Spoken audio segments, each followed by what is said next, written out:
empecemos con nuestra segunda sesión en evaluación económica de proyectos, ¿bien?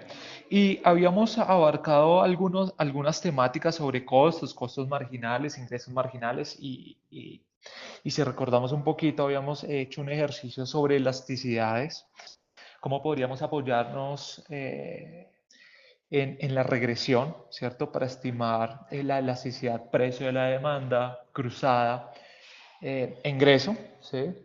Y cómo a partir de los modelos lineales determinar cuál sería la carga fija y la carga variable a la hora de establecer los costos. Bien, y habíamos mirado un poquito de microeconomía, que el punto de equilibrio donde se maximizaban los beneficios era donde el costo marginal y el ingreso marginal eran iguales. ¿Bien? Entonces vamos a ir un poquito más adelante, vamos a mirar cuáles son las técnicas de predicción que tenemos a la hora de valorar económicamente un proyecto. Y tenemos técnicas cuantitativas de predicción y técnicas cualitativas. Bien, en las cuantitativas ya habíamos visto a un modelito de regresión lineal simple, que esos son los modelos causales, y unos modelos de series de tiempo deterministas y otros estocásticos. Entonces nos vamos a apoyar en la información histórica para poder extrapolar nuestro futuro a partir de algunos componentes que tienen las series de tiempo. ¿De acuerdo? Entonces nos vamos a apoyar en lo que es la tendencia, el ciclo, la estacionalidad y el componente regular. Y de pronto si somos un poquito más sofisticados a la hora de desarrollar pronósticos, podemos utilizar las técnicas desarrolladas por Box y Jenkins, ARIMA, ¿de acuerdo? Vamos a pasar, digamos, esto sería en el mundo ideal donde tenemos información histórica, ¿sí? Pero ¿qué pasa cuando no hay información histórica? Bien, nos tenemos que apoyar de las técnicas que son cualitativas, ¿de acuerdo? En estas nos vamos a enfocar básicamente en experiencias pasadas y en juicios de valor determinados por expertos, ¿sí? Y es una de las técnicas que ha sido masivamente utilizada para o por la mayoría de los niveles de administración en una organización y siempre van a estar asociadas con la mayor parte de las decisiones que adoptan a diario las empresas. ¿Y por qué? Y es que no conocemos la información, entonces vamos a estar apoyados de las experiencias y de los juicios de valor. Y estas son muy utilizadas cuando no existe información numérica o cuantitativa, cuando no existen registros del fenómeno o la variable aleatoria a pronosticar y cuando el pronóstico es de muy, pero muy largo plazo. Entonces nos vamos a apoyar en el método Delphi y la opinión de expertos, ¿sí? Ya les muestro en el simulador de riesgo cómo podemos incorporar el método Delphi o encuestas o la investigación de mercado para la proyección de variables o incluir incertidumbre en las variables y valorar nuestro proyecto de inversión. Bien, entonces, una vez que hayamos determinado la viabilidad del proyecto, hayamos establecido cuál debería ser la elasticidad de nuestro proyecto, hacer una encuesta y un juicio de valor, vamos a construir un flujo de caja y es importante tener algunos tips, ¿de acuerdo? Estos tips, ¿cuáles son? Acá los estoy estableciendo en un diagrama. Estos son, primero, necesitamos determinar el horizonte de evaluación. Si es perpetua, tenemos que tener mucho cuidado porque si es un proyecto perpetuo, como puede ser en el sector oil and gas, siempre debemos determinar un horizonte temporal para valorar y traer nuestros flujos a valor presente. ¿De acuerdo?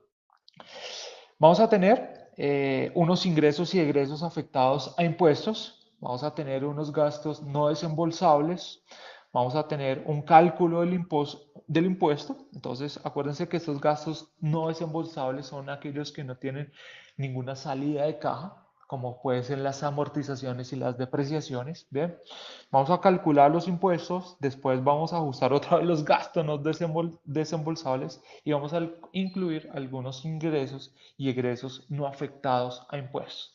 Y vamos a construir el flujo de caja. Bueno, es importante no incluir el costo del estudio de viabilidad cuando estamos realizando el flujo de caja. Acá doy alguna razón. Acuérdense que me estoy apoyando del libro de Nasir. A la mayoría de las personas que me escribieron un correo, les hice llegar toda la bibliografía relacionada al material de trabajo. ¿Bien? Entonces, acuérdense que nos podemos apoyar en esta bibliografía supremamente relevante. ¿Bien? Vamos a construir en varias columnas lo que se representan los momentos en donde se generan los costos y los beneficios. Entonces vamos a tener en las columnas el horizonte temporal, ¿bien? Y cada momento de ellos reflejan dos cosas: los movimientos de caja ocurridos y los desembolsos. Y siempre vamos a tener en cuenta el periodo cero, donde vamos a establecer los desembolsos previos para una vez ejecutar nuestro proyecto. ¿Bien? ¿Cómo vamos a construir entonces el flujo de caja? Vamos a tener unos ingresos y unos egresos. Vamos a incluir ahí todos los movimientos de caja que de alguna manera van a estar incluidos o van a tener alguna relación con el estado de resultados, el PIG, ¿cierto? El estado de pérdidas y ganancias de la empresa, y por tanto va a tener en cuenta la cuantía de los impuestos a la utilidad. ¿De acuerdo? Vamos a tener unos gastos no desembolsables, los que yo les decía, gastos que sin ser salidas de caja es posible agregar a los costos de la empresa, y estos vienen atribuidos a las depreciaciones, a las amortizaciones, al valor en libro de los activos vendidos. ¿Bien? Entre sumas y restas, entre los ingresos y egresos y los gastos no desembolsables, vamos a calcular la utilidad antes de impuestos, y por lo tanto vamos a aplicar una tasa tributaria porcentual a esa utilidad antes de impuestos, ¿de acuerdo? El cual será un egreso efectivo. ¿Ya? Dado que los gastos no desembolsables no constituyen una salida de caja, lo que son las depreciaciones y las amortizaciones, y fueron restados, ¿cierto? Para calcular la cuantía de los tributos, después debemos de sumarlos. ¿De acuerdo?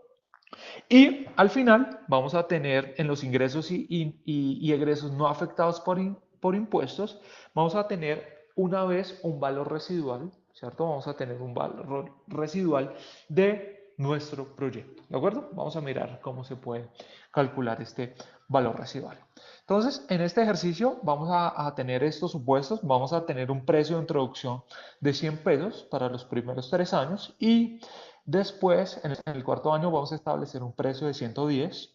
Vamos a tener una proyección de demanda de 1000 unidades en el primer año, incrementos de 20% para el segundo año, 5% para el tercero, y así sucesivamente al 2% al finalizar la duración del proyecto. Tengo una proyección de demanda. Tengo una inversión en activos fijos de 800 en terreno, en 200 en construcciones, y acuérdense que vamos a tener en cuenta el costo o el poder que vamos a tener al invertir en activos fijos, como puede ser el gasto medido a partir de la depreciación. ¿Bien? 40 años y 100.000 dólares en maquinarias que se deprecian en 10 años. ¿De acuerdo? Aunque tiene una vida útil de 6 años. ¿Bien? Y miremos que al final de la vida útil de esta máquina se podría vender por el 50% de lo que costó. Vamos a tener unos costos variables de 30 para cualquier nivel de actividad, y unos costos variables de 20.000. Una tasa impositiva del 17%, y un capital de trabajo que equivale a 6 meses de costos de operación no desembolsables, perdón, y el valor residual que se calcula por el método contable. Bien. Bien, entonces iniciemos acá con nuestro ejercicio de nuestro flujo de caja. Acá ya lo tengo medianamente construido. Tengo acá, acuérdense, en las columnas, tengo el horizonte temporal, es a 10 años, y acá en el periodo cero voy a incorporar, ¿cierto?, las salidas que necesito para poder ejecutar este proyecto, ¿de acuerdo? Obviamente yo puedo incluir acá otros pagos en terreno, construcción, maquinaria, otros costos que debería asumirse para poder ejecutar el proyecto de inversión. ¿Bien? Lo que yo les decía, acá está el precio, ¿sí? Acá está el precio después del cuarto periodo, acá lo tengo eh, establecido en este flujo de caja. Acá tengo las cantidades iniciales en el año 1 y el incremento del 20% para el segundo año, para el tercer año 5%, y así sucesivamente hasta que se termine el periodo. ¿de acuerdo? Que son las cantidades, la proyección de la demanda, ¿de acuerdo? Terrenos, construcciones y maquinarias, acá los podemos ver, terrenos, construcción y maquinaria. Roberto, acuérdate, voy a escribir mi correo en el chat, ahí puedo hacer llegar todo el material, ¿listo? Voy a escribir en el chat miguel.bello software-shop.com. Ahí me pueden hacer llegar cualquier comentario, inquietud y el material que estoy trabajando. ¿Bien?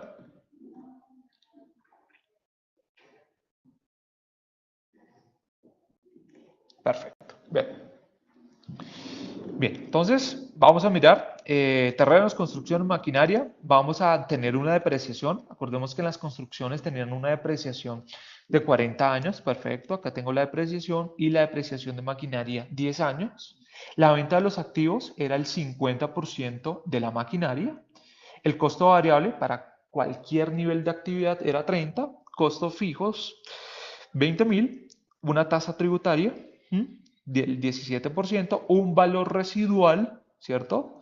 Que es calculado a partir de los costos, ¿sí? Los costos y los periodos que hacen o que hacen falta, ¿cierto? Para cumplir la depreciación. Ese es el valor residual. Entonces, ¿qué es lo que hago acá? Calcular los terrenos no tienen depreciación acá. Tenemos las construcciones, pero la construcción tiene una depreciación de 10 años. Ok, vamos a tenerla en cuenta. Y vamos a tener en cuenta los periodos que hacen falta para que se deprecie la maquinaria. ¿De acuerdo? Una vez que se calcula eso, voy a tener mi valor residual y mi valor residual lo voy a incorporar al final de nuestro proyecto, del flujo del proyecto. ¿Ve? Entonces, tengo acá el precio, tengo la cantidad, tengo los ingresos, que simplemente es precio por cantidad. Entonces, acá está la formulación, la venta de los activos. Yo voy a vender mi activo al cabo de la vida útil. Acuérdense que el supuesto acá de la vida útil de mi proyecto, perdón, de la vida útil de la maquinaria, eran 10 años, ¿sí? Pero ya llevo 6, ¿de acuerdo? Ya llevo 6 años utilizando la maquinaria, entonces por eso lo incorporo acá en el año 6. Y el valor en libros, pues obviamente va a ser un residual, ¿de acuerdo? El valor en libros va a ser el residual por la compra, 60.000, que había por acá. Bien, utilidad antes de impuestos, mire, bueno, voy acá a incorporar los costos variables, pues los costos variables pues van a ser las cantidades por los costos variables unitarios, los costos fijos, 20.000, depreciación en construcción, depreciación en máquinas y la utilidad antes de impuestos pues es un juego entre sumas y restas, entre ingresos y costos, ¿verdad? Y gastos. Una vez que calculé la utilidad antes de impuestos, pues acá lo que hice fue colocar un condicional porque eventualmente puedo tener utilidades negativas, entonces no voy a cargar un impuesto. Entonces, una vez que tenga utilidades positivas, voy a calcular un impuesto del 17% y tendría finalmente la utilidad neta.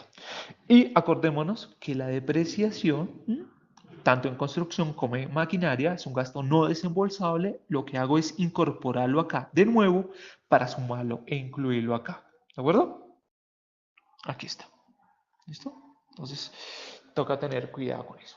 Y cuidado que siempre tenemos que tener acá en la construcción, obviamente que a algunos no lo incluye, es el capital de trabajo. ¿De acuerdo? Entonces voy a tener un capital de trabajo, no lo había colocado, sí, yo lo había colocado acá dentro de los supuestos, miremos, sí, el capital de trabajo equivale a 6 meses de costos de operación desembolsables. Entonces, como esto está valorado de manera anual, entonces lo que yo hago es coger los costos variables, los costos fijos y lo divido entre dos, ya que son 6 meses. William, ¿nos quedamos sin audio? Perdón, ¿me podrían confirmar? Perfecto, Dar. Perfecto. Entonces, de pronto es inconvenientes con uno de nuestros asistentes. Bien, perfecto. Entonces, el capital de trabajo, entonces lo que yo voy a tener en cuenta es estos dos periodos, pero como lo estoy valorando de manera anual, lo divido entre dos. Y eso lo hago periodo a periodo, ¿de acuerdo? Ese sería el capital de trabajo, pero acumulado. El que nosotros necesitamos es el residual o el individual, ¿de acuerdo? Entonces, no va a ser el capital de trabajo acumulado, lo que yo estoy haciendo con costos variables y costos fijos entre dos a través del tiempo, sino un efecto residual que al final del periodo, ¿cierto? Al final del periodo, ¿qué tendría que tener acá? Pues cero, ¿listo? En el acumulado, teóricamente. ¿Bien? Valor residual, 290. Acá me están diciendo, bueno, ¿cómo calculaste el valor residual? Tú puedes hacer dos cosas. Uno es lo que yo estoy haciendo acá, que es por el método contable, pero tú también puedes hacer una cosa. En el último flujo del proyecto, traer esto a valor presente con la tasa de descuento y ese sería nuestro valor residual. Acá este valor residual, ¿yo qué estoy haciendo? Reduciendo o más bien teniendo en cuenta cuál debería ser el costo una vez eh, restando las depreciaciones. ¿De acuerdo? Entonces, por eso yo acá incluí 10 periodos y acá 4 periodos, ya que la vida útil era de 6 años y el proyecto es de 10. ¿De acuerdo? Entonces, ¿cuánto le hace falta? ¿Cierto?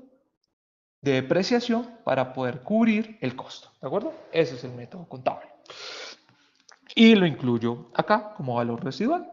Entonces acá en el flujo de proyecto pues simplemente voy a hacer una suma de los costos o lo que yo tengo que hacer para efectuar el proyecto y acá en el flujo de caja una suma de resta entre la utilidad, la depreciación miren que va de manera positiva porque no tiene ninguna salida de caja, varón en libros, ¿sí?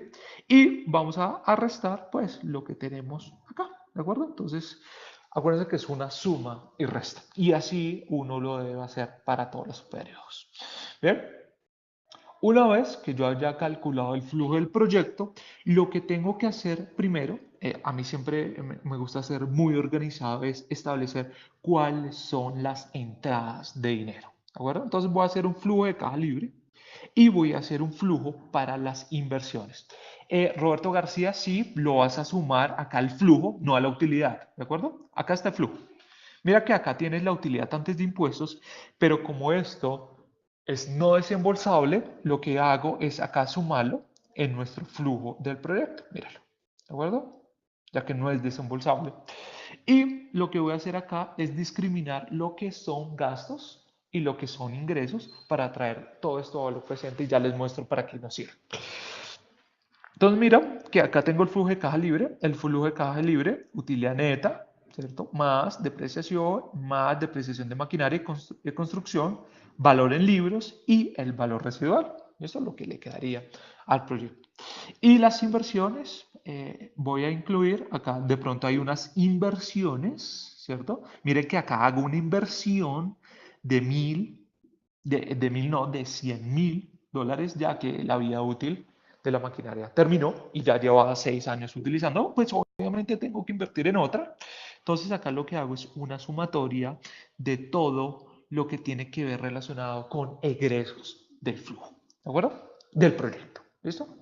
Y el flujo del proyecto, entonces, una suma y resta, y obviamente tendría lo mismo que acá, esto, lo mismo que esto, ¿de acuerdo? Pero discriminando, por un lado, el flujo de caja libre y por el otro lado, las inversiones desde el periodo inicial. ¿Bien?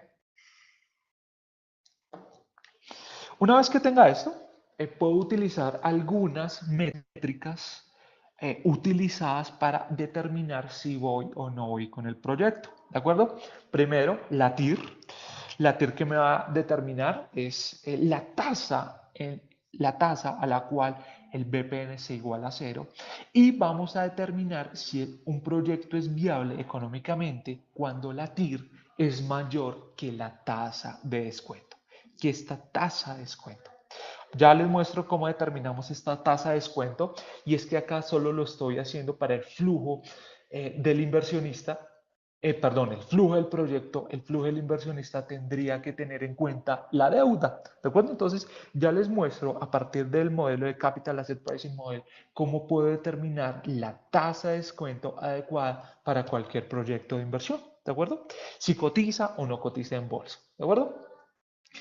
Bien, entonces vamos a tomar la decisión a partir de la TIR. Si la TIR es mayor que la tasa de descuento, perfecto, vamos con el proyecto. También podríamos determinarlo a partir del BAN. También podríamos determinarlo a partir de ROI y también podríamos determinar a partir del índice de rentabilidad. Todo lo que esté por encima de 1 en el índice de rentabilidad es viable. Todo lo que me genere algún valor extra en la TIR mayor que la tasa de descuento, vamos en el proyecto. Y cualquier valor adicional positivo en el valor actual neto, vamos con la inversión. ¿De acuerdo? Entonces, si uno quiere calcular esto, tendría que tener en cuenta todo el flujo del proyecto, utiliza la función TIR que nos ofrece Excel y nos trae acá la TIR 13.7. El BAN que vamos a hacer, vamos a traer todos estos flujos futuros a valor presente, al estado cero, y le vamos a sumar acá. En caso de que esto sea valor positivo, tendríamos que restarlo acá. Acá ya lo sumo porque ya incluí el negativo en la inversión inicial y tendríamos el valor actual del proyecto. O también me podría apoyar, estos cálculos yo los había hecho acá abajo. ¿Se acuerdan que yo había calculado el flujo de cada libre, la sumatoria, y el flujo de inversiones? Muy bien, acá lo que yo hice fue sumar todos los beneficios y sumar todas las inversiones y lo que hago es una resta. No tengo ningún inconveniente. Y siempre traerlo a una tasa de descuento. ¿Bien? Ya les enseño cómo se puede determinar esta tasa de descuento para cualquier proyecto. El payback sí es una formulación más extensa, después, o más bien después no, ustedes me pueden escribir un correo, mostrarles la formulación, básicamente me está diciendo, cuidado que este es un payback descontado, descontado, básicamente me está diciendo el tiempo de recuperación de la inversión, la rentabilidad sobre inversión, 3.54%, ¿de acuerdo? Listo. ¿Preguntas hasta ahí? ¿Vamos bien? Roberto, ahí ya te contesté la pregunta, perfecto. Y por acá, sí, por supuesto, la tendrías que tener en cuenta, pero acá ya está por 10 años, entonces vamos a tener la maquinaria depreciada por 10 años, Jorge. Sí, ¿de acuerdo? Perfecto. Ahora, miremos algo. A mí me gustaría saber, voy a meterme un poquito más en el escenario dinámico. A mí me gustaría saber cuáles son las variables que afectan el valor actual neto. ¿Cuál de estas variables que están alimentando mi flujo de caja afectan más mi proyecto de inversión en un escenario estático? Entonces me voy a apoyar del simulador de riesgo. Lo que voy a hacer acá en el simulador de riesgo, como siempre, voy a crear un nuevo perfil. Haga lo que haga, siempre tengo que generar un perfil. Le voy a llamar esto un flujo de caja. Un flujo de caja. Voy a colocar 5.000 simulaciones, pero para hacerlo no tan extenso, 1.000, tenemos que mirar al final el error de pronóstico, tiene que estar por debajo del 10%. Si no está por debajo del 10%, tenemos que aumentar el tamaño de muestras o de simulaciones de Monte Carlo. Y acá voy a asignar un valor de semilla 1, 2, 3, 4, 5, con el propósito de que si ustedes quieren volver a realizar este ejercicio, nos den los mismos resultados, ya que la simulación va a partir de un número preestablecido. ¿De acuerdo? Voy a decir OK y me voy a ubicar acá en la variable valor actual neto, también lo puedo hacer en la TIR, y le voy a decir, mire, yo quiero hacer un análisis tornado.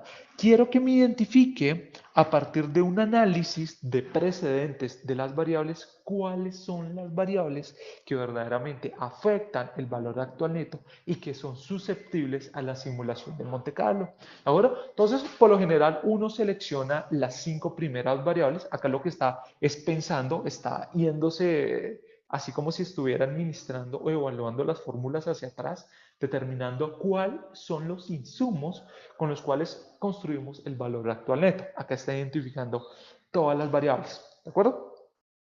Entonces me aparece esta ventana de diálogo y en esta ventana de diálogo básicamente están todas las variables que están ubicadas en la columna B. Miren, en la columna B. Obviamente hay unas que se calcularon de manera manual, ¿sí? De manera manual.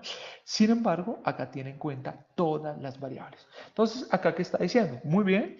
Esta variable se llama terrenos, se encuentra en la hoja de trabajo flujo de caja. Miren que yo puedo utilizar cualquier hoja. Si tengo CAPEX, OPEX, acá yo puedo establecer cualquier variable adicional. O sea, no tengo que tener todo en la misma hoja.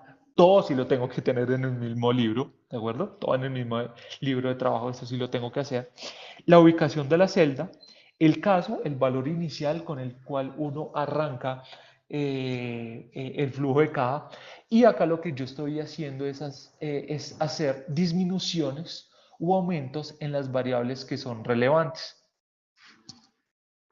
¿De acuerdo? En las variables que son relevantes. Yo puedo establecer 20%, 40%, pero siempre para hacerlo comparable lo debo establecer en el mismo rango. ¿De acuerdo?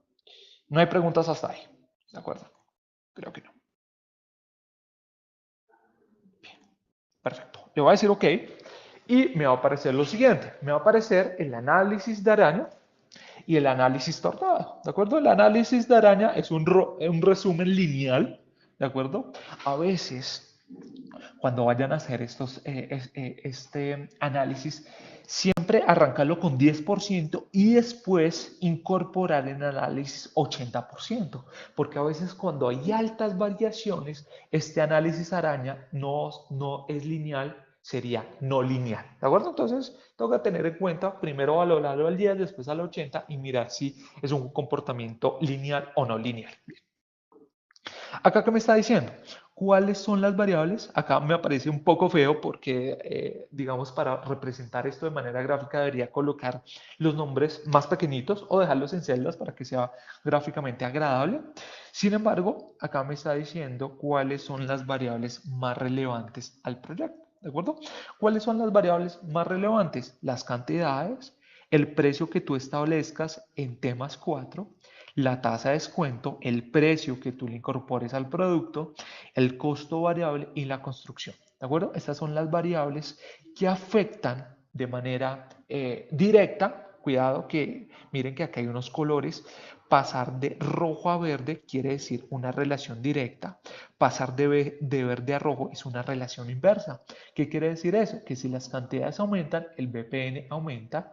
Si la tasa de descuento aumenta, el BPN disminuye, al igual que los costos variables, al igual que en la construcción. ¿De acuerdo? Entonces vamos a tener cuáles son las variables que verdaderamente afectan el flujo medido a partir del valor actual neto y que son susceptibles a la simulación de Monte Carlo. ¿De acuerdo? Entonces son cantidades, precio, tasa de descuento. Vamos a trabajar la misma tasa de descuento, entonces la vamos a descartar desde el análisis. Precio, costos variables y construcción. Entonces vamos a tener en cuenta una variable, dos variables, tres variables, cuatro variables, cinco variables para ejecutar la simulación de Monte Carlo. Una vez haya identificado, puedo hacer simulaciones de Monte Carlo. Entonces lo que yo les decía, puedo tener, creo que acá no tengo supuestos, creo que los eliminé. Si de repente los eliminé, yo tenía esto ya preestablecido, esto fue lo que hicimos en la primera clase. Acá tengo unos costos, tengo un pronóstico. Ah, perfecto, acá tengo un pronóstico. Bien. Entonces, miremos una cosa. ¿Se acuerdan que precio es una de las variables susceptibles a simulación? Entonces, tengo dos maneras para simular el precio o las cantidades. ¿Qué pasa si el precio que yo voy a simular sigue una distribución normal? ¿O qué pasa si las cantidades que yo voy a simular en el ejercicio vienen de un método Delphi? Método Delphi, una encuesta de expertos, yo podría establecer acá los valores que podría tomar la variable aleatoria y la probabilidad de ocurrencia, ¿de acuerdo? Entonces voy a hacer este ejercicio muy sencillo. Uno, cuando tengo información histórica y otro cuando le pregunto a expertos cómo se movería históricamente el precio y las cantidades. Y le pregunté a alguien cómo se movería el precio, me dice una media, $110 con una desviación de 35 y las cantidades, ¿m? Y las cantidades, ¿cómo se moverían? 40% de probabilidad, 800 unidades.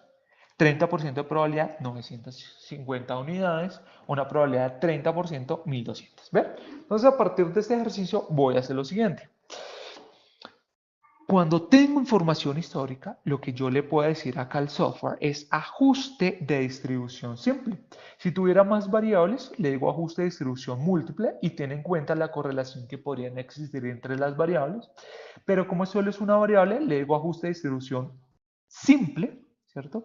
Y acá me dice, bueno, acá me pregunta, ¿es una distribución de tipo continuo o es una de tipo discreto? Es continua, ya que tiene decimales, o por la variable aleatoria que estoy estudiando, no existe posibilidad alguna que tome valores finitos dentro de algún intervalo, entonces es una variable que es continua. Y acá utiliza algunas pruebas para ajustar, ¿de acuerdo? La más utilizada es la KS, Kolmogorov-Smirnov, lo que hace es ajustar los cuerpos, pero si me voy un poquito más a los mercados financieros, a lo que tiene que ver con riesgo de liquidez, riesgo de mercado, me iría por Anderson-Darling. ¿Qué tiene en cuenta Kolmogorov-Smirnov? Los cuerpos, que tiene en cuenta el efecto del Anderson-Darling, las colas. ¿De acuerdo? Es como un arreglo matemático para tener en cuenta o involucrar las colas pesadas. Vamos a ir con Kolmogorov-Smirnov. Le voy a decir OK. Y acá me dice básicamente que la mejor distribución de probabilidad, dada la información histórica, son las ventas. La información histórica de las ventas es la logarítmica normal. Acá aparece cuál es el estadístico. Acá aparece el valor P o el p-value y acá aparece el rango. ¿Cuál es la mejor distribución? ¿Cuál es la segunda mejor distribución de probabilidad? ¿Cuál es la tercera? Y así sucesivamente. Estadísticamente, uno elegiría aquella distribución de probabilidad donde el p-value roce o toque el 5%, ya que el nivel de significancia que uno acostumbra a utilizar en estas pruebas estadísticas es el 5%. Entonces, todo lo que esté por debajo del 5% eh, no sería la distribución más adecuada para hacer una simulación de Monte Carlo. En ese orden de ideas, la logarítmica normal sería lo ideal. Le voy a decir OK. Y acá tengo mi supuesto. Es decir, que yo podría pronosticar cuáles serían las ventas para el siguiente año e incorporarlo en nuestro flujo de caja. ¿De acuerdo? Que sería acá el ingreso. ¿De acuerdo? Si yo quisiera simular esa variable, lo que tendría que hacer, ¿dónde lo tengo acá? Ajustes. Tendría que utilizar una función, ¿cierto? Decirle igual, porque un pronóstico de salida no puede ser un pronóstico de entrada, no puede ser un pronóstico de salida. Le digo que esto va a ser un pronóstico de salida que se va a llamar ventas simuladas, y podría ejecutar una simulación de Monte Carlo. Acá le digo super velocidad, puedo ejecutar esto a super velocidad. Perfecto. Y acá tendría mis ventas simuladas, ¿de acuerdo? Mis ventas simuladas. ¿Con qué propósito? Encontrar probabilidades de ocurrencia, intervalos de confianza y así sucesivamente, ¿de acuerdo? Eso es cuando yo tengo información histórica. Entonces voy a hacer esto, voy a guardar esto. ¿Sí? No sé por qué no se cierra esta ventanita, voy a cerrar. Raro. Voy a cerrar esto y volver a abrir el ejercicio. Espérenme un segundo y vuelvo a abrir el ejercicio de proyectos.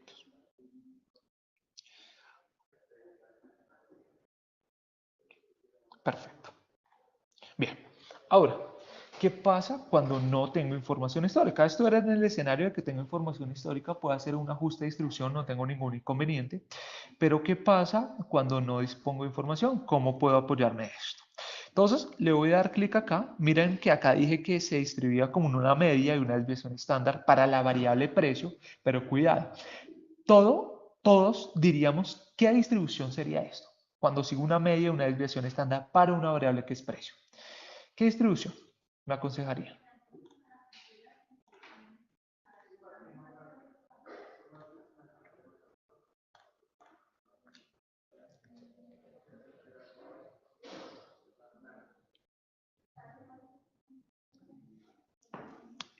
Bueno, creo que todos cometimos el mismo error alguna vez, pero vamos a aprender de ese error. Todos están diciendo, es una normal. Sí, podría ser una normal, pero mira que voy a simular una variable que es precio.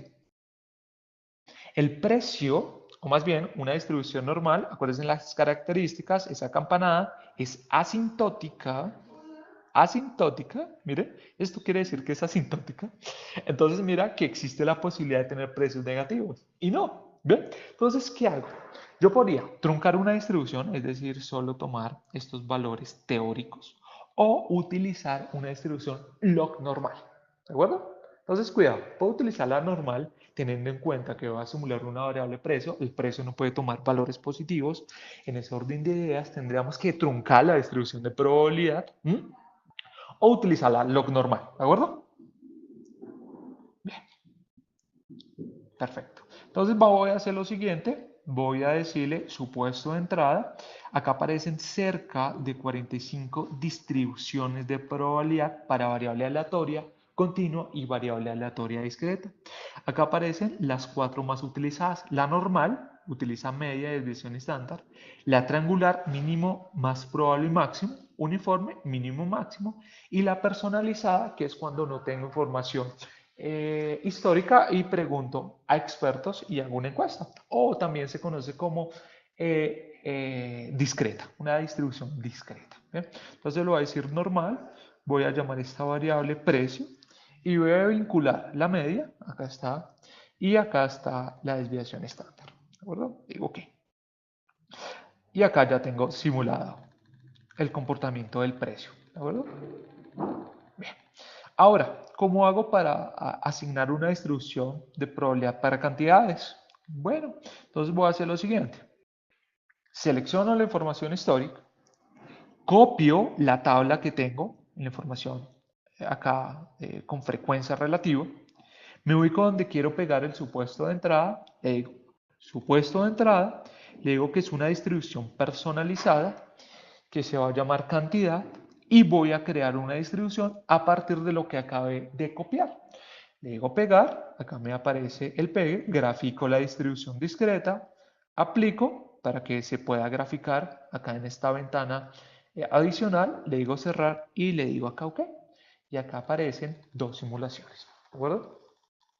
¿Qué quiero pronosticar? Muy bien, yo quiero pronosticar las ventas, le digo que es un pronóstico de salida llamada ventas y ejecuto la simulación. Me van a aparecer dos ventanas, ya que una van a ser las ventas simuladas. ¿Se acuerdan cuando hice el ajuste de distribución y le dije a la celda igual? Muy bien. Esta no la voy a tener en cuenta, voy a tener en cuenta esta, ya que esta es la multiplicación entre precio y cantidad cuando no dispongo de información histórica. ¿De acuerdo?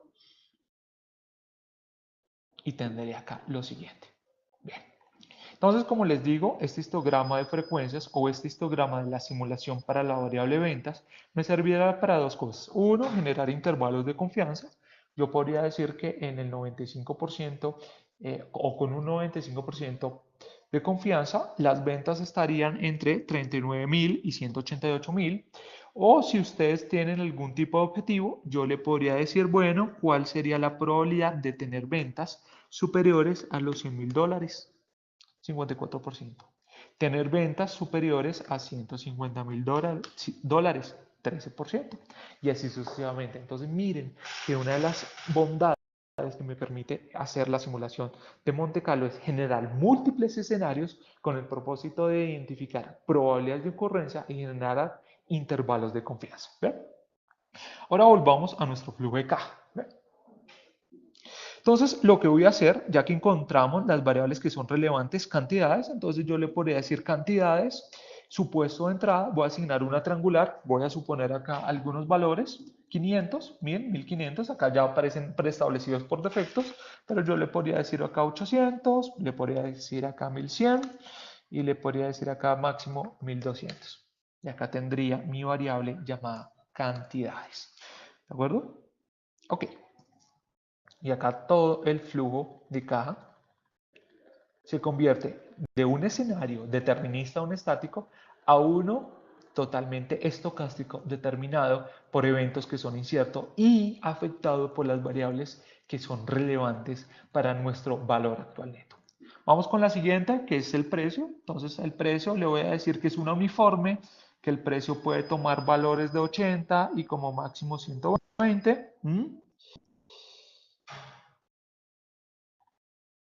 Y el precio en temas 4, le voy a decir, supuesto de entrada, uniforme, le voy a decir 105 y 120, ¿de acuerdo? Acá me estoy inventando los valores, acá me aparece la descripción de cada valor. Acuérdense que puedo hacer juicio de expertos si tengo información histórica bien recibida, porque puedo hacer ajustes de distribución, ¿de acuerdo? Y se me escapa una, precio ya, precio en T, costos variables. Vamos con los costos variables, utilicemos otra, aquí utilizamos otra distribución de probabilidad, utilicemos una PERT, aquí está una PERT, ¿listo? Costos variables. Una PERT, miren que tienen los mismos parámetros, solo que es más suavizada en el cuerpo de la distribución de una triangular. Entonces le voy a decir que como mínimo $20, como más probable, coloquémosle $35 y como máximo coloquémosle 40. ¿De acuerdo? Ok, perfecto. Entonces miren que acá ya incluí incertidumbre en todas las variables que son relevantes. ¿Con qué propósito? ¿Qué puedo hacer? Pronosticar la TIR y puedo pronosticar el valor actual neto. ¿De acuerdo? ¿Cuál es la probabilidad de que sea exitoso? ¿Cuál es la probabilidad de que la TIR sea superior a la tasa de descuento? Ejecuto, me aparecen 4 ventanas, solo me interesa el BAN y solo me interesa la TIR. Aquí está. ¿De Aquí está. Bien, bien, perfecto. Bien. Entonces, mientras que va ejecutando la simulación, no sé si tienen algún tipo de pregunta, me la pueden hacer llegar.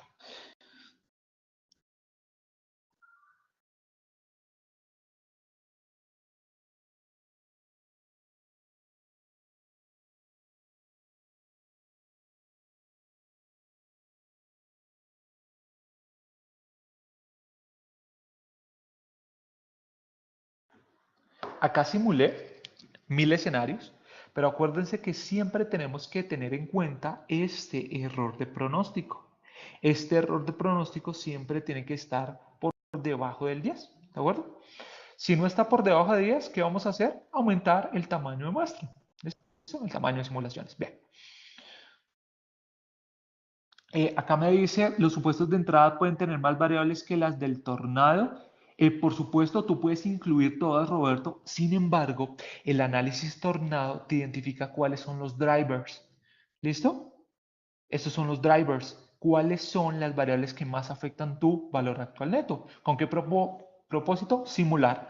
¿Por qué no voy a simular esto? Porque el impacto no es grave, no es tan alto. Entonces, ¿para qué incluir incertidumbre en variables que no tienen mayor relevancia? Para eso es el análisis tornado, identificar cuáles son las variables que afectan en un escenario estático una variable y poder incluir simulaciones de Monte Carlo a esas variables. ¿Listo? Eso es. Entonces, ¿qué voy a hacer con estos histogramas? En este, yo podría decirle cuál es la probabilidad de que sea exitosos. Entonces, con la derecha, 0.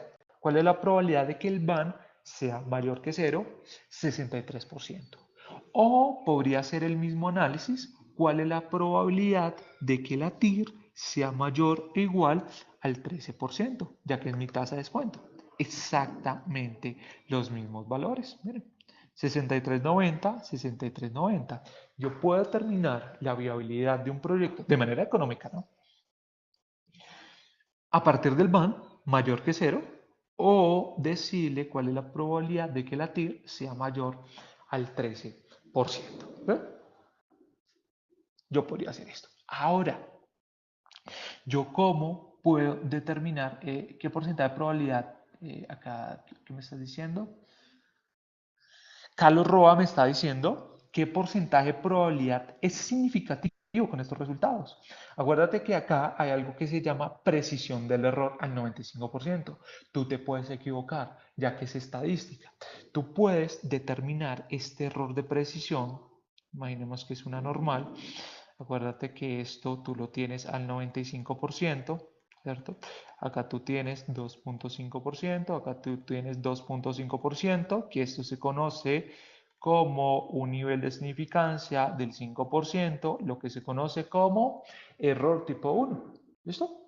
Entonces, ¿qué voy a tratar de hacer con este error de precisión? Si tú quieres mirar de manera estadística, este error de precisión viene determinado por el muestreo aleatorio simple, que básicamente es z alfa medios al cuadrado, la volatilidad de tu población, el error máximo tolerable.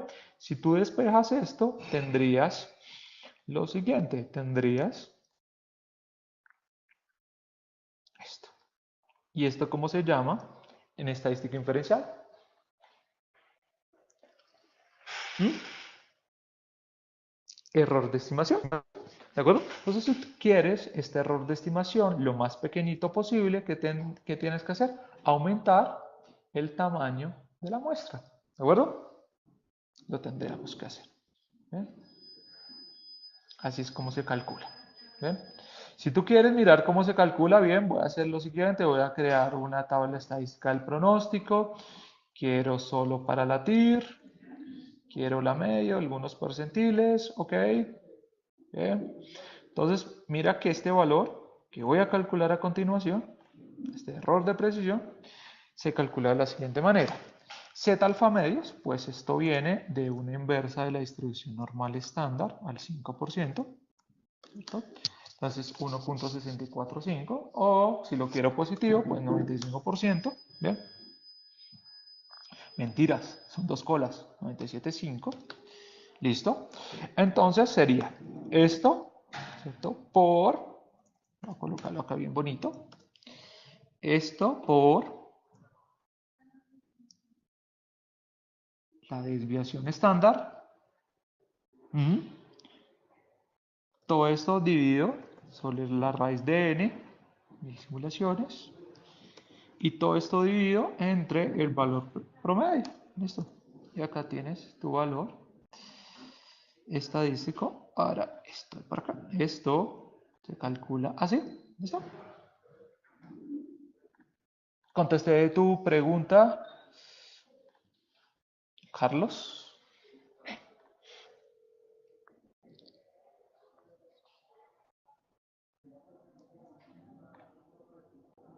Creo que sí. Bien. Ahora, listo. Bien. Y listo, el banco. Ahora, ¿cómo puedo determinar el riesgo? Y es que se me está acabando el tiempo, tenía muchas cosas por mostrar. ¿Cómo puedo determinar la volatilidad económica de mi proyecto? Muy bien, voy a irme acá a la diapositiva. Estas son algunas medidas, cómo calculaba esto. Se me escapó cómo calcularles el costo de capital a partir del Capital Asset Pricing Model. Discúlpenme, pero voy acá. ¿Cómo medir la volatilidad? ¿Listo? De mi proyecto o de cualquier variable. Tenemos 5 enfoques fundamentales. Uno es el enfoque logarítmico del flujo de caja, pero este no lo vamos a tener en cuenta, este lo vamos a utilizar cuando estamos calculando retornos para activos financieros, renta variable, renta fija. Bien, este es el que más se utiliza, el enfoque logarítmico del valor presente de los retornos o el coeficiente de variación, ¿de acuerdo? Entonces, el coeficiente de variación básicamente, ¿qué me está diciendo? Es un ratio entre la desviación estándar y la media, ¿de acuerdo? Es simple, es efectivo y lo podemos utilizar para comparar diferentes proyectos de inversión. Aquí el coeficiente de variación entre varios proyectos de inversión, el más alto vamos a decir que es más riesgoso, que tiene una mayor variación en el flujo de caja, ¿de acuerdo? Es muy útil para tener un solo valor único. Ahorita les muestro cómo determinamos el coeficiente de variación y siempre vamos a utilizar la simulación de Monte Carlo para calcularlo. ¿De acuerdo? Y el enfoque logarítmico del valor presente de los retornos es un enfoque robusto que necesita de simulación y es el enfoque más utilizado para calcular la volatilidad en las opciones reales. Bien, entonces ¿Cómo determinaríamos acá el coeficiente de variación? Es decir, la volatilidad en el flujo de caja para el valor actual neto. Voy a estadísticas y este sería mi coeficiente de variación, ¿de acuerdo? 2,99. Acuérdense que esto lo tenemos que multiplicar por 100. Esto está en porcentajes, ¿de acuerdo? Entonces sería 299% como porcentaje de volatilidad en el flujo de caja, ¿de acuerdo? Es una manera de calcular la volatilidad. La otra manera es hacer lo siguiente. Miren lo que tengo acá. Estimación de la volatilidad. Y de pronto, si ustedes no están, digamos, en el mercado de calcular los retornos, miremos algo. ¿Cómo se podrían calcular acá los retornos? Vamos a hacer este simple ejercicio. Imaginemos que este es el precio de una acción, de un activo financiero, y quiero sacar la rentabilidad. ¿De acuerdo? La manera de sacar la rentabilidad es a partir de la diferencia logarítmica del precio de hoy dividido el ayer. Esto sería una rentabilidad continua, una rentabilidad continua, no simple, rentabilidad continua, continua, que si yo llego a sacar el promedio, pues nos tiene que dar cero. Por supuesto, porque si compro la acción en el periodo 1 en 100 y la vendo en el periodo 4 en 100, pues ¿qué tengo de utilidad promedio? 100%. ¿Bien? Y la volatilidad de este activo es a partir de la desviación estándar de esto. Y esta sería la volatilidad que tiene históricamente mi precio, mi activo. ¿Listo? 15%.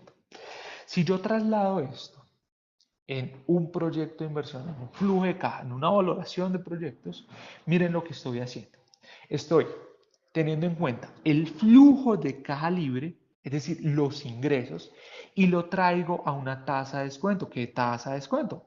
A la cual yo estoy descontando estos flujos de caja para calcular el VAN. Y lo estoy trayendo al periodo 0, al periodo 1, al periodo 2, al periodo 3 y así sucesivamente. Eso lo estoy haciendo en el momento T. ¿Listo? En el momento T. ¿Listo? ¿Esto qué sería? Pues el flujo, ¿cierto? De caja libre con esta tasa de descuento en el periodo 1 y así sucesivamente hasta el periodo 10. ¿Listo? Eso sería en el momento T, es decir, en este momento. ¿Listo? Pero como yo quiero calcular una rentabilidad, necesito tener el periodo T más 1. Entonces, ¿qué hago? Tener exactamente lo mismo, la misma tasa de descuento, el mismo flujo de caja libre, miren, el mismo flujo de caja libre, la misma tasa de descuento, pero lo traigo con un periodo rezagado. ¿De acuerdo? Entonces, eso es lo que estoy haciendo, un T más 1. ¿Bien? Y así sucesivamente. Es decir, que acá al final de esta estimación de la volatilidad tengo el periodo 10 y acá tengo el periodo número 9. Aquí está, ¿listo? Y acá voy a calcular matemáticamente, a partir del logaritmo, ¿se acuerdan lo que hice acá? Logaritmo natural de hoy, porque este es el T más 1, dividido el logaritmo natural, ¿cierto? De ayer. Una diferencia logarítmica de estos flujos. Este enfoque se conoce como el enfoque del flujo de caja descontado. ¿Listo? Una manera de calcular la volatilidad y así es como se calcula la volatilidad de las opciones reales. Entonces lo que yo voy a hacer es pronosticar esta variable, le voy a decir pronóstico de salida, la voy a llamar volatilidad, volatilidad, perfecto, y ejecuto la simulación de Monte Carlo. Esta no me interesa, esta no me interesa, esta no me interesa, esta no me interesa, voy a calcular este valor, esto es lo que sí me interesa, bien, y no voy a tener en cuenta este gráfico, no tiene ninguna relevancia, lo que sí tiene relevancia acá es la desviación estándar, ¿de acuerdo? ¿De acuerdo? La desviación estándar. Y la desviación estándar prácticamente, ay, no me está simulando la desviación estándar, qué raro. Vamos a mirar a ver si termina la simulación y miramos una cosa, ¿de acuerdo? Esa desviación estándar la tenemos que mirar y esta desviación estándar hace referencia a la volatilidad, ¿de acuerdo? Vamos a mirar una vez que termine porque acá se está simulando. Qué raro que esto no se esté moviendo. Me parece curioso porque acá se está moviendo y el insumo pues es la suma. Me parece curioso. Vamos a mirar.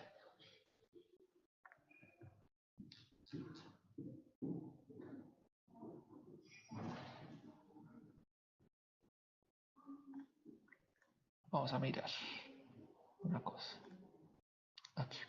Perfecto, perfecto. Acá me da la desviación estándar. Obviamente me va a dar cero porque no varió, pero qué raro que no varió. Sí, acá está raro este cálculo. Me parece curioso, porque acá está bien, debería moverse. Qué raro. Me parece súper curioso de que no se mueva. Bien, voy a tener en cuenta, lo vuelvo a calcular. A ver, logaritmo natural de la suma de estos valores dividido la suma de estos valores. Vamos a mirar. Sí me parece súper curioso que no se mueva, porque todas tienen incertidumbre, todas tienen volatilidad. Me tocaría volver a mirar, ¿de acuerdo? Pero acuérdense, siempre va a ser por el enfoque de los retornos, ¿m? Calcular la volatilidad que tiene mi flujo de caja, ¿de acuerdo? Acuérdense una cosa, yo puedo, si ustedes tienen el simulador de riesgo, ir acá, ir a unos modelos de ejemplo y acá me dice cómo determinó la volatilidad. Es el mismo enfoque que yo estaba utilizando acá. ¿Listo? Aquí está, acá está, cómo puedo determinar. Acá está el flujo de caja en el periodo T, flujo de caja en el periodo T más 1, logaritmo natural de la suma de estos dos valores. Sí, me parece curioso. En serio que no se mueva. ¿Listo? A ver, sí me parece curioso que no se esté distribuyendo. Porque voy a mirar este ejercicio. Ah, no hay perfil acá de simulación, tendrá que generar un perfil, pero básicamente es eso. ¿Bien? Ahora, acá me está diciendo, bueno, ¿y cómo se interpreta esa volatilidad? Muy bien, mira que es una desviación estándar. Una desviación estándar, ¿tú cómo la puedes interpretar? Uno, a partir de que lo que en promedio cada flujo de caja se desvía de la media del flujo de caja del proyecto, cosa que está totalmente equivocada. Tú la podrías interpretar a partir de las reglas empíricas de la estadística. Podrías decir, mira, más o menos tu volatilidad en el flujo de caja se movería entre tanto y tanto. Y es un insumo supremamente importante cuando tú estás optimizando o priorizando proyectos de inversión. Voy a abrir este modelo de optimización continua. No, este no es un proyecto, es una variable discreta. Vamos a mirar acá lo siguiente. Modelos de optimización discreta. Aquí está. Mira, tengo acá el BPN de todos los proyectos de inversión. ¿Listo? Tengo acá el costo, ¿de acuerdo? Acá tengo el costo de cada proyecto y el riesgo. Bueno, ¿y el riesgo cómo vino? Un porcentaje, ¿cierto? Ese 12% que habíamos calculado por allá del valor actual neto y cuánto podría perder. ¿Listo? Obviamente, si tú le metes un poquito de estadística, lo multiplicarías por el Z y sería como un bar. ¿Listo? Pero no, dejémoslo así. Como máximo, ¿cuánto perderías de tu inversión en el valor actual neto? ¿Cuánto podrías perder con respecto al proyecto 2 y así sucesivamente? Y acá tendrías un flujo, ¿cierto? Un flujo de proyectos, un flujo de costos, un flujo de riesgos. Podrías calcular acá cuánto tendría, ¿cierto? Si invierto en todos los proyectos, un portafolio de inversión, ¿cuánto te vale tu portafolio de inversión? ¿Cuánto sería el ingreso, el costo y cuál sería el riesgo? ¿Con qué propósito? Optimizar tu portafolio de proyectos o priorización de proyectos a partir de los costos, que podría ser el presupuesto, y una variable riesgo calculada a partir del coeficiente de variación, ¿cierto? Esto se calcula a partir del coeficiente de variación o a partir del enfoque que les había mencionado acá atrás.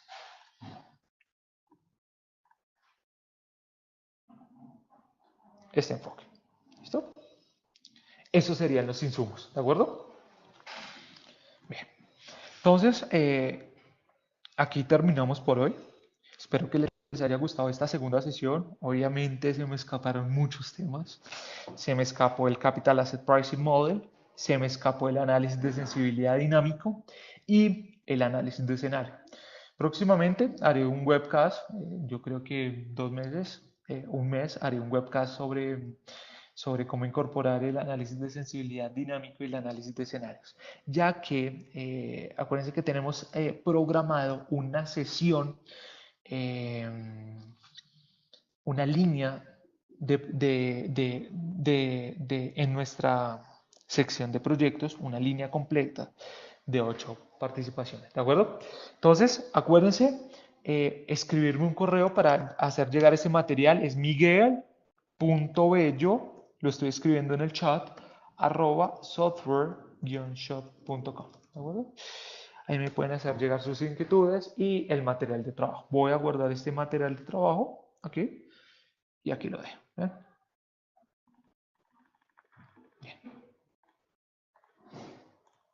Entonces, muchas gracias por su tiempo y en una próxima.